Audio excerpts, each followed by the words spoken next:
Pernah nggak sih kalian mikir kalau sejarah itu kayak cerita yang udah kelar, udah final, ditaruh di buku tebel, terus ya udah gitu aja. Tapi gimana kalau ternyata ceritanya itu belum selesai? Malah sekarang kita semua bisa ikut nulis ulang. Soalnya berkat arsip digital, berangkas-berangkas sejarah di seluruh dunia itu kayak lagi kebuka lebar. Sejarah jadi bukan lagi sekedar dongeng, tapi sebuah investigasi seru yang bisa kita ikuti. Ya, kita semua. Coba deh bayangin bedanya. Dulu kalau mau riset sejarah, kita harus datar ke gedung arsip, mungkin di kota lain atau bahkan negara lain. Ketemu tumpukan dokumen tua yang rapuh, berdebu, dan belum tentu dapat izin. Eksklusif banget kan? Nah, bandingin sama sekarang. Cuma butuh beberapa klik dari laptop di rumah, boom, seluruh arsip dunia ada di depan mata kita. Jadi digital, gampang diakses, dan terbuka buat siapa aja. Ini benar-benar revolusi loh. Tapi jangan salah sangka dulu. Ini bukan sekedar mindahin dokumen kertas jadi file PDF ya. Jauh lebih dari itu. Digitalisasi itu secara fundamental mengubah cara kita nemuin koneksi-koneksi baru dan berinteraksi sama sejarah. Jadi ini bukan soal ganti format, tapi soal ganti cara kita mikir. Gini deh cara kerjanya biar gampang. Kalau di arsip fisik zaman dulu, riset itu kayak jalan di lorong lurus. Kita mulai dari katalog, minta satu dokumen, baca, udah, satu arah. Nah, kalau di dunia digital, ini kayak kita dilempar ke dalam jaring laba-laba raksasa. Semuanya nyambung. Dari satu nama, kita bisa langsung lompat ke surat yang dia tulis. Dari situ bisa loncat lagi ke artikel koran tentang dia. Bahkan ke depannya nih, kita bisa analisis jutaan dokumen sekaligus buat ngeliat pola-pola yang nggak kelihatan sama mata telanjang. Keren banget kan? Oke, jadi sekarang kita udah tahu nih, lampangan mainnya udah beda. Pertanyaannya, di mana sih harta karun digital ini disimpan? Nah, anggap aja sekarang kita mau tur singkat. Kita bakal keliling ke wilayah-wilayah utama tempat para detektif sejarah modern ini beraksi. Yang pertama, kita punya arsip institusional. Ini datangnya dari pemerintah, universitas, lembaga resmi. Jadi kalau kalian mau tahu, dulu pemerintah bikin keputusan apa sih soal ini? Atau gimana sih versi resmi sebuah kejadian? Nah, disinilah tempatnya. Kredibilitasnya tinggi banget. Tapi ada tapinya. Ingat ya, ini cerita versi penguasa atau pihak yang berwenang.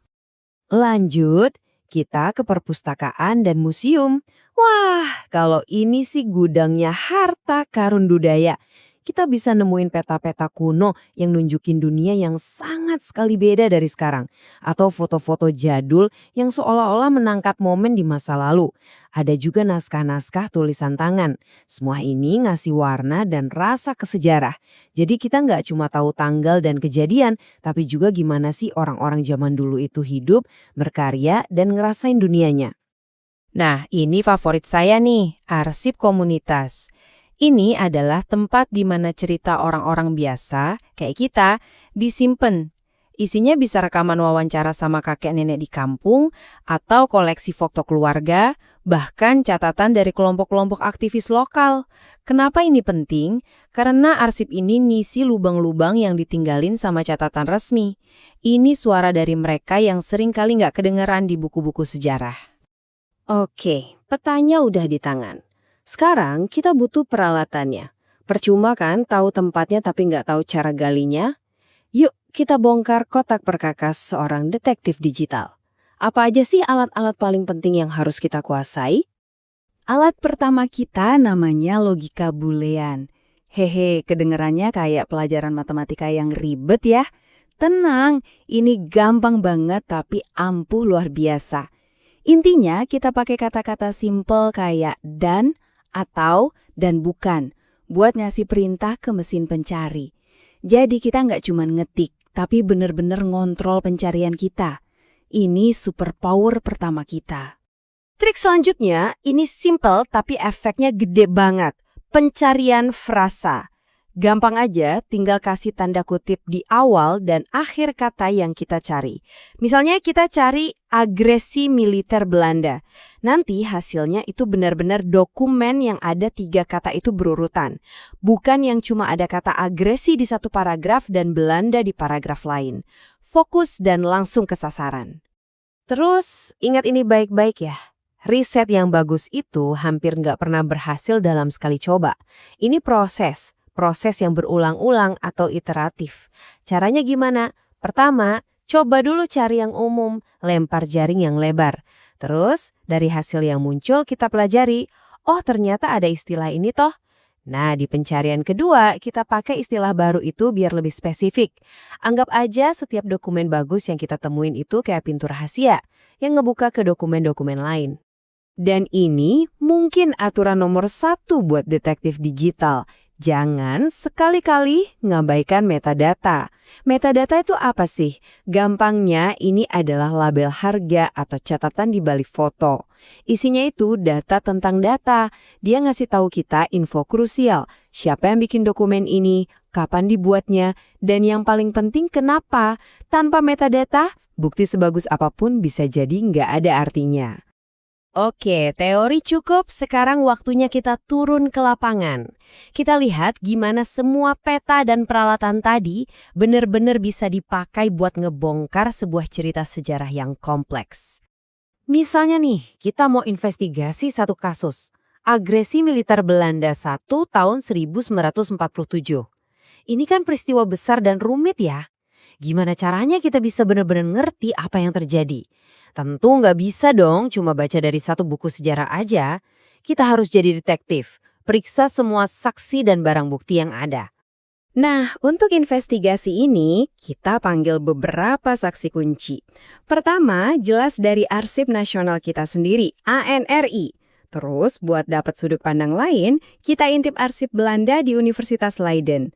Biar lebih lengkap, kita cek juga arsip Inggris dan PBB buat lihat gimana dunia internasional mandang peristiwa ini. Terakhir, kita telusuri juga koran-koran digital dari zaman itu. Dan apa yang kita temukan, ini dia nih yang seru. Ternyata setiap arsip punya cerita yang beda-beda. Dari ANRI, narasinya jelas soal bangsa yang berdaulat mempertahankan kemerdekaannya. Tapi kalau kita lihat dari arsip Leiden, ceritanya lebih ke perspektif militer dan kolonial. Mereka bilangnya aksi polisionil. Beda lagi sama arsip Inggris. Mereka ngelihatnya dari kacamata diplomatik. Gimana caranya biar konflik ini cepat selesai. Dan PBB, mereka nyatet ini sebagai ancaman bagi perdamaian dunia. Tuh kan, nggak ada satu cerita tunggal. Jadi setelah lihat semua ini, apa dong kesimpulan akhirnya? Apa pelajaran paling penting yang bisa kita ambil dari revolusi arsip digital ini? Ada kutipan dari seorang mahasiswa yang menurut saya pas banget buat ngerangkum semua ini. Dia bilang awalnya dia frustrasi. Saya tuh cuma pengen jawaban yang jelas katanya. Dia bingung kok tiap sumber ceritanya beda. Tapi lama-lama dia sadar. Justru itulah jawabannya.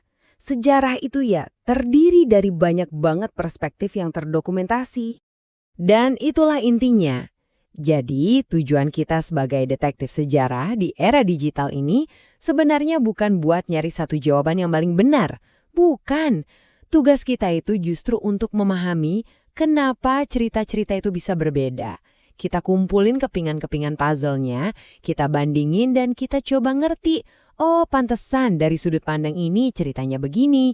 Pemahaman yang mendalam itu justru lahir dari situ. Jadi, dengan semua gudang sejarah yang sekarang kebuka buat kita semua, pertanyaannya bukan lagi cuma, apa sih yang terjadi di masa lalu? Pertanyaan yang lebih seru sekarang adalah, cerita apa yang menunggu untuk kalian temukan? Bisa jadi itu cerita tentang keluarga kalian, atau sisi lain dari sejarah kota tempat kalian tinggal yang belum pernah terungkap. Bola sekarang ada di tangan kalian. Selamat berburu.